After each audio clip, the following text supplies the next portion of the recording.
Este vídeo contempla a vida do escritor cretense Nikos Kazantzakis, descrita num livro que o autor revisava quando morreu.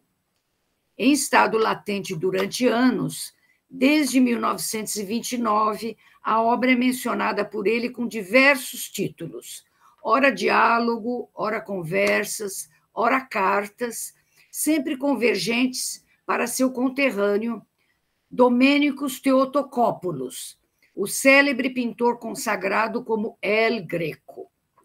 Quanto ao título, Kazantzakis finalmente decidiu-se por anaforá, palavra grega para relato, relatório, informe, petição. O texto a seguir é composto exclusivamente por trechos do livro. Já por 3 dias tenho vagado pelas ruas infindas e monótonas de Berlim. Os carvalhos perderam suas folhas. Há um vento frígido. Meu coração se tornou gelo. Eu adquiri o hábito de dar passeios solitários pelos bairros pobres. Não podia aguentar tanto horror. Faces encovadas pela fome, criancinhas escavando em latas de lixo para encontrar um resto de comida. Seus ventres verdes e inchados, suas pernas nada além de ossos envoltos em pele amarela. Algumas se apoiavam sobre muletas, porque suas pernas já não mais podiam suportar seus corpos. E outras tinham barbas que cresciam nos seus rostos imaturos. Incapaz de aguentar por mais tempo, desviei meus olhos para que não visse, porque sentia vergonha. Durante aqueles dias difíceis, quando eu lutava contra a minha índole de ultrapassar o meu eu odioso e de me esforçar em aliviar o sofrimento humano, um exemplo insuperável e nobre de sacrifício e amor veio-me à mente. Parecia como se quisesse mostrar-me o caminho. Minha alma lutava em subir mais um pouco. Meu coração se abriu e de dentro de mim me ocorreu Assis. Exército da Fome. Ítica, a amiga socialista e ativista, cobra ação de Nikos Kazantzakis. Você e todos aqueles como você, os bem-intencionados, os bem-nutridos e indiferentes. Precisa conhecer a fome e o frio, precisa ter filhos que têm fome e frio, precisa querer trabalhar e o trabalho lhe ser recusado. Isso é o que eu esperava de você, não estes passeios de cidade em cidade para olhar museus e igrejas e chorar quando olha para as estrelas, porque elas lhe parecem tão bonitas ou amedrontadoras. Pobre tolo, abaixe seu olhar e veja a criança que morre aos seus pés. Você escreve poemas, você fala, tem a ousadia de falar da pobreza, opressão e vilania, transformando sua dor em beleza. Você a arranca dentro de si. Maldita beleza que faz com que um homem esqueça o sofrimento. Aproximação entre Rússia e Alemanha. O telegrama me convidava a viajar para Moscou como representante dos intelectuais gregos durante o 10º aniversário da Grande Revolução. Até agora, poucos homens têm sido capazes de ver a Rússia de olhos limpos e imparciais, incapazes de ver em seu semblante das muitas facetas onde as sombras abundantes e a luz se unem numa esfera unificada. Um grande abismo separa a alma eslava da ocidental. A Rússia é capaz de harmonizar contradições internas que são incompatíveis com a nacionalidade europeia. A europeia coloca o raciocínio acima de qualquer outra coisa. um raciocínio límpido, sujeito a uma escala racional de valores. A russa coloca a alma acima de qualquer outra coisa. A força escura, rica, intrincada e contraditória que empurra o homem além da nacionalidade para a paixão violenta e irresponsável. Nele, as forças cegas da criatividade ainda não se cristalizaram numa hierarquia racional.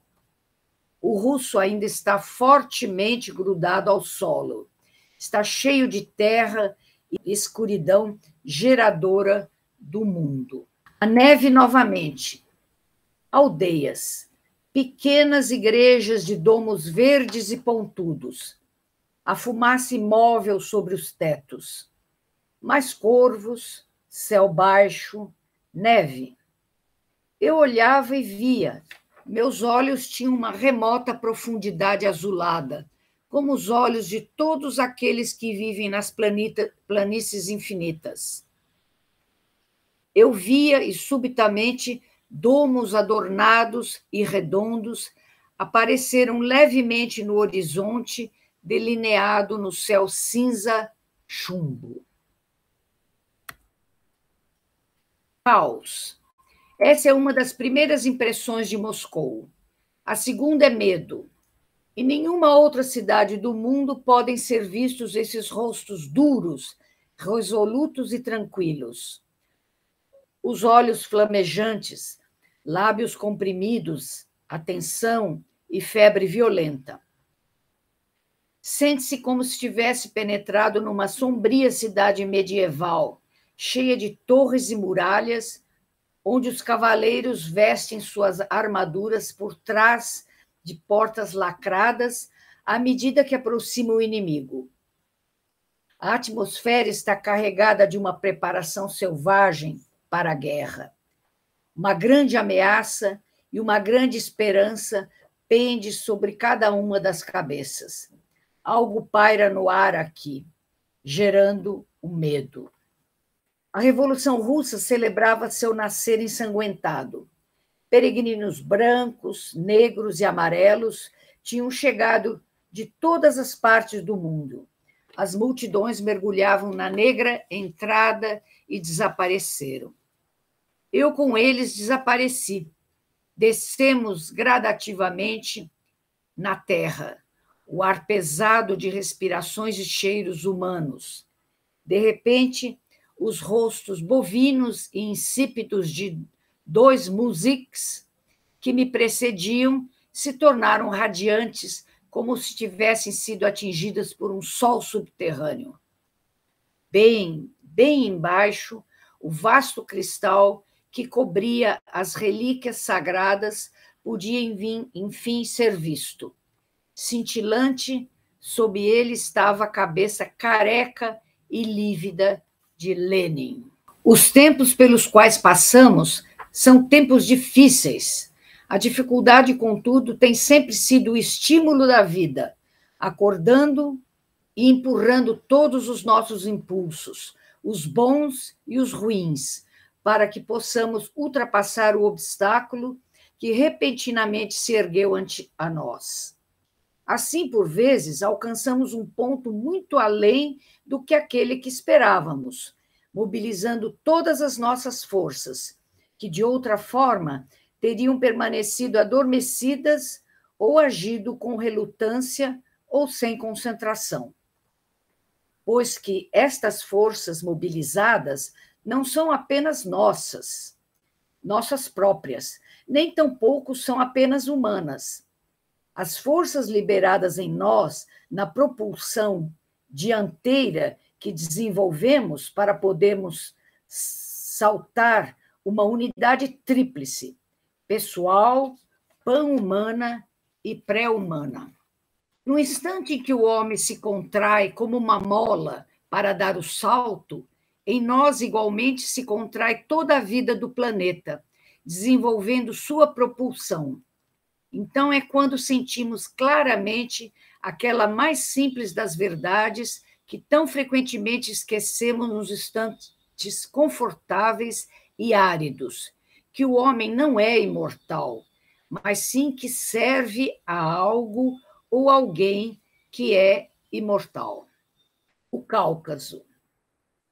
Eu ainda estava na Itália quando recebi um telegrama do Ministério do Bem-Estar Social em Atenas, perguntando se eu aceitaria assumir a direção geral do Ministério, com a missão específica de ir ao Cáucaso, onde mais de 1.000 gregos estavam em perigo. Deveria eu encontrar algum meio que pudesse removê-los para a Grécia e serem, assim, salvos. Deixamos para trás a costa grega. Uma manhã, Constantinopla apareceu palidamente no horizonte sombreado. Uma chuva leve caía.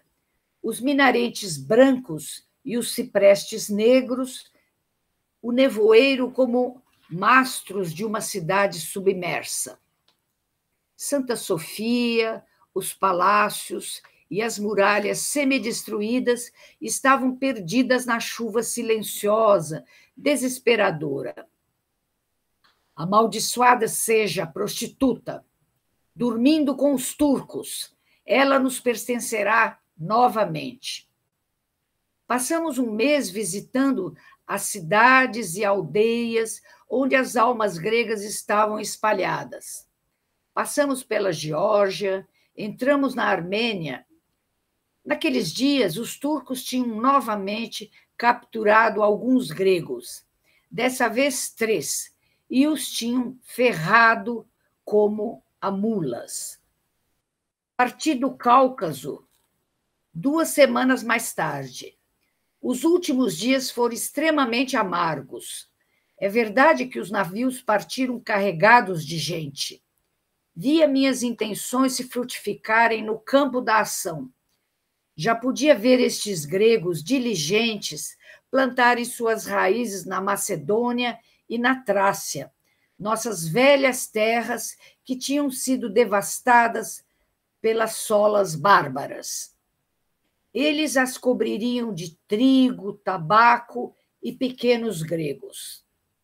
Contornamos as costas da Trácia e da Macedônia, vimos a montanha sagrada e entramos no porto de Salônica. Minha missão durara 11 meses. Navios carregados de pessoas e animais continuavam a chegar ininterruptamente do Cáucaso. Novo sangue penetrava nas veias da Grécia. Olhei igualmente ao solo devastado que meus companheiros de viagem dividiam entre si e o vi transbordando de gente, pomares e água. E ouvi os sinos das futuras igrejas, as crianças que brincavam, aos risos nos pátios das escolas. E aqui estava uma amendoeira em flor ante meus olhos. Preciso ir e cortar um ramo, pois que acreditando apaixonadamente em algo que ainda não existe, nós o criamos. O inexistente é tudo aquilo que nós não desejamos o bastante, tudo o que não irrigamos com nosso sangue, a tal ponto que se torne bastante forte em atravessar a soleira sombria da inexistência. O retorno do pródigo. Por que foi à Rússia? Fazer o quê? Meu pai perguntou-me na noite da minha chegada. Olhou-me furiosamente, contendo sua raiva pela força. Durante anos esperara de mim que abrisse um escritório e que começasse a visitar as aldeias para ser padrinho de batismos e casamentos.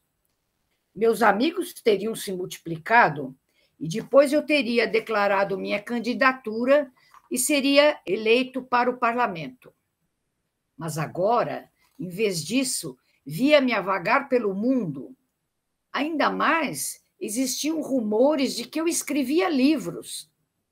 A última vez que o vira, ele me perguntara: que espécie de livros?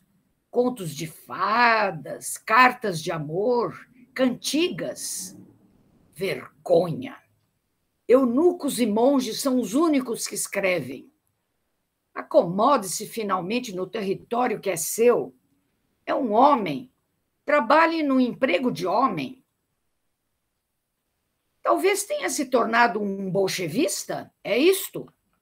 Sem Deus, sem país, sem honra.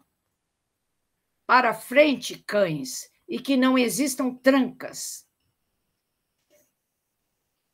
Ódio é o servo que caminha na frente e limpa a estrada para que o Senhor possa passar. E quem é o Senhor? O amor.